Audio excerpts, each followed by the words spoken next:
Tukwebaza bwebaza olw'okutambula naffe mu mawulire agataliiko nfufu oba oliawo ekitundu kyaffe ekisembayo tukiguddeyo n'abakulembeze n'abantu ba bulijjo buyikwe nga bakulembeddwa Minisita Diana Muntasingwa abasimye President Museveni olw'okuwa eggye lya UPDF obuvunaanyizibwa okuzimba amasomero n'amalwaliro ekimazeewo obubbi n'okukola emirimu gy'agaddibengalye mu bakontrakita. Bino bibadde mu kutongoza ebizimbe ku malwaliro ag'enjawulo mu buyikwe. Minisita omubezi mu ofiisi y'omumyuka wa President Diana Muntasingwa atongoza projekiti zino ng'atandikidde ku ddwaliro erya Kizigo Health Center 2 gye yatongoleza eddwaliro eppya erizimbiddwa ba UPDF nga gavumenti eritaddemu obukadde 37. Abajjanjabibwa mu kifo kino bagamba tebalina kifo bakyala we bazaalira era nti abo bagenda okunywa eddagala n'okuzaala baba bakolerako mu nnyumba y'abasawo. Musawo Ani asula eri ku nnyumba y'abasawo era gy'abakeberera era oli bw'ajja ng'ali mu byayagala okuzaala era bazaalisizeeyo mu kasenge.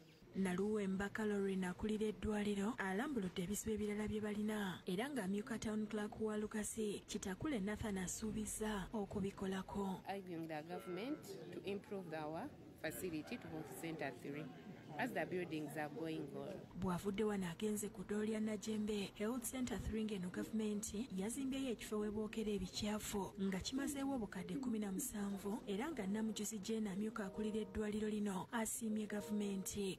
Kasasiro ava mu ddwaliro we tumwokeza ate obukyafu obuva mu kasasiro ng'omuka ne butasobola kutuuka mu bantu baffe nga gubakosa. Mutasingwa asinzidde eno n'asiima President Museveni olw'okukwasa UPDF obuvunaanyizibwa obw'okuzimba amasomero n'amalwaliro kubanga bataddewo enjawulo n'omutindo. Omulimu ne gubeerawo emyezi n'emyezi kuba amasimu kuyomba na buyombi ne ba contractors. So njagala okwebaza nti President Yoweri Kaguta Museveni agenda okulaba n'agamba ba contractors kambajjewo kanteekewo abantu bange abasobola okunkolera omulimu. So njagala okubebaza. Mutasingwa n'abakulembeze ba Lugazi Municipality oluvannyuma baguddewo amayumba g'abasawo n'ekikomera ebyazimbiddwa ba UPDF ku ddoolo lya Busaabaga Health Center 3 nga bino biwemmensa obukadde obusukka mu 200.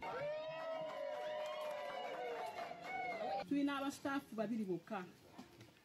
Bastaafu babiri bwe baba atulise omu ng'agenze mu liivu ojja kwesanga ng'omulala asigadde kajja kukola bukozi.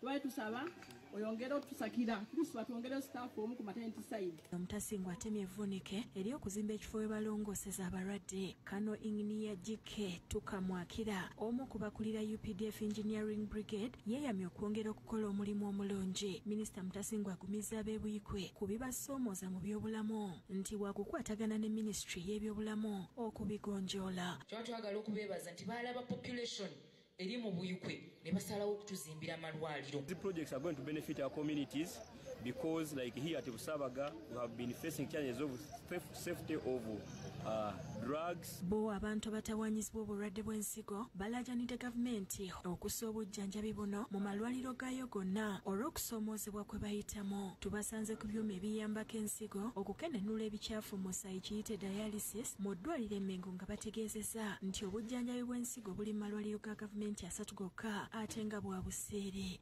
3 buli mu wiiki ati nze kudda Monday Wednesday ne ate era nga okufuna gundi ezo nga bwe njogedde nti okusooga nti leero sijja kugenda biki kinuma nti mbadde far from my family okuva ku kiseera ekyo nga siri Mbale naye neyanza Mukama nkola mu Mbale sitakanso tebanzigyeko omusaala nkyafuna omusaala gwange. Nakabugo Ruth omukugu mu ndwadde z'ensigo alambuludde ebisinga okuviirako ensigo okulwala. Sukaali, endwadde nga pressure eyawa buli omu alina pressure naye pressure high blood pressure ndwadde nga malaria mu baana abato atanye ensigo. Agamba nti singa obulwadde buno buzuulibwa mangu busobola okujjanjabibwa ne buwona. Bwe bakukebera ne bakuwa eddagala sigala ku biragiro by'omusawo ebyo byakuwadde. We bijjidde ng'omwezi guno gwaweebwayo okubunyisa amawulire ku bulwadde bw'ensigo n'okukuza olunaku olwa World Kidney Day.